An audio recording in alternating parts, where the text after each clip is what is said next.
Nous sommes 6 élèves en ergothérapie en 3e année à Alençon. Nous sommes le groupe Ergoto. Moi c'est Stéphanie. Moi c'est Pauline. Emma. Élise. Moi c'est Apolline. Et moi c'est Chloé. Et notre projet, c'est un projet de sensibiliser les ergothérapeutes aux aménagements de véhicules.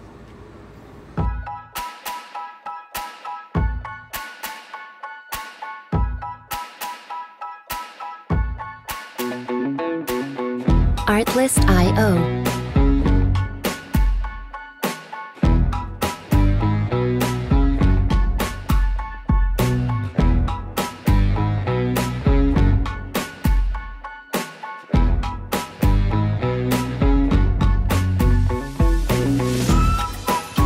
Music licensing reimagined.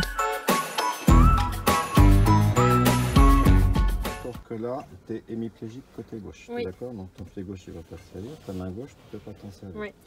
Donc il va te rester ta main droite. Mm. Là ce que je te propose c'est de découvrir ce qu'on appelle la boule multifonction. Alors je ne vais pas trop rentrer dans les détails, hein, mais dessus donc tu as tout ce qui est les clignotants, les balais d'essuie-glace, les feux, tu as même le klaxon, l'avertisseur sonore. Donc là ce qui va m'intéresser c'est que tu découvres un petit peu comment te diriger, donc comment tourner le volant. Normalement on retourne le volant avec les deux mains.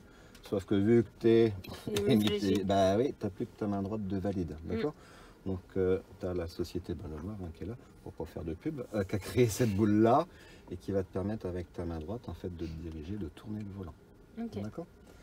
Donc là bah, je te propose, tu fais le tour de la voiture bleue, hein, d'accord? Ok. Voilà.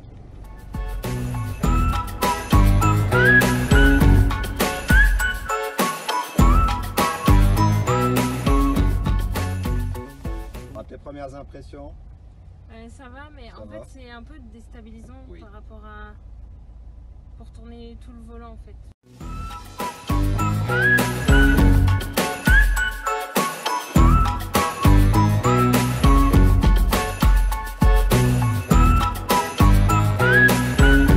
Artlist.io.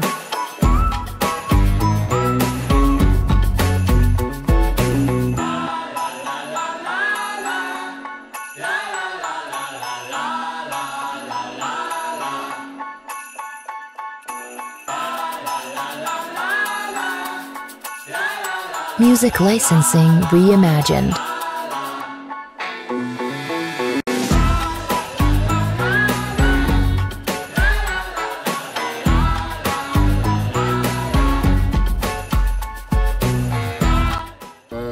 J'ai la boule au volant, D'accord. c'est plus pratique pour moi pour conduire. C'est une boule au volant toute simple. Il y a d'autres boules au volant avec le clignotant, le phare et le klaxon. D'accord. Comment marche arrière avec caméra de recul, pour moi, c'est plus pratique. Donc si je fais marche arrière, attends, je fais marche arrière doucement. J'ai pas besoin d'accélérer, elle recule toute seule. D'accord. Pareil pour marche avant, pas besoin d'accélérer, elle avance toute seule. Ok. Voilà.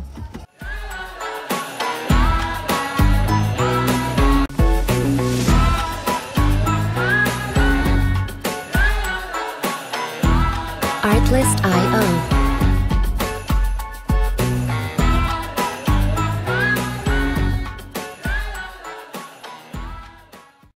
Elle vient ici avec son fauteuil roulant électrique, elle se lève, elle monte son fauteuil roulant électrique à l'intérieur de la voiture et ensuite elle va jusqu'à son poste conducteur. Voilà.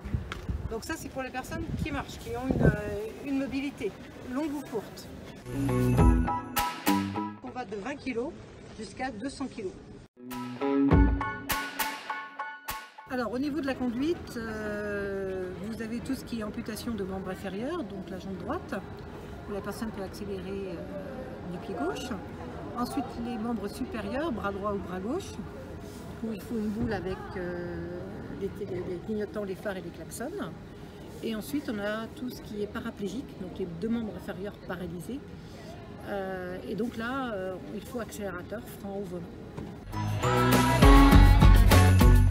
Tout à fait, on s'adapte vraiment à l'handicap de la personne, donc ce qui nous oblige à être totalement modulable et puis en fonction aussi de ses remarques, de ses souhaits, de ses possibilités physiques, parce que la conduite, ça demande une certaine capacité physique. On s'adapte en fonction de ses besoins. Music licensing. Ça dépend du type d'équipement. On va compter à partir de 750 € pour un accélérateur au pied gauche, qui est l'équipement le plus courant.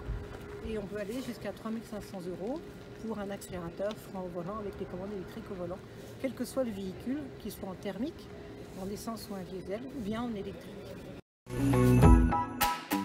Vous avez d'une part la MDPH ou la MDA. Donc là, c'est une enveloppe de 5 000 € sur 5 ans pour les personnes qui n'exercent pas d'activité professionnelle. Pour les personnes qui travaillent dans une entreprise privée, vous avez l'AGFIP. Et là, en fonction de l'entreprise, du contrat de travail, etc., ils peuvent solliciter un financement. Et puis, pour les fonctionnaires, eh bien, il y a le pendant de l'AGFIP qui s'appelle le FIPHFP, où là, effectivement, le fonctionnaire peut demander en interne une participation pour l'aménagement de sa voiture pour venir travailler tous les jours.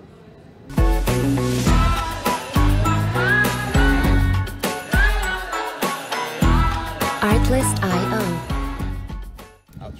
Moi j'ai trouvé ça une super idée quand vous m'avez proposé de participer, j'ai trouvé ça super. Déjà de faire essayer donc, les adaptations parce qu'on n'est pas censé les connaître. On voit ça de l'extérieur, surtout vu le métier que vous allez faire plus tard. L'avantage de ce type de journée aussi, c'était l'intérêt de rencontrer donc, les personnes qui fabriquent ces adaptations-là. Donc là, je pense à la Société Lenoir. Je ne veux pas faire de pub, mais c'est avec eux que je travaille principalement. Ça fait 25 ans qu'ils sont dans ce métier-là.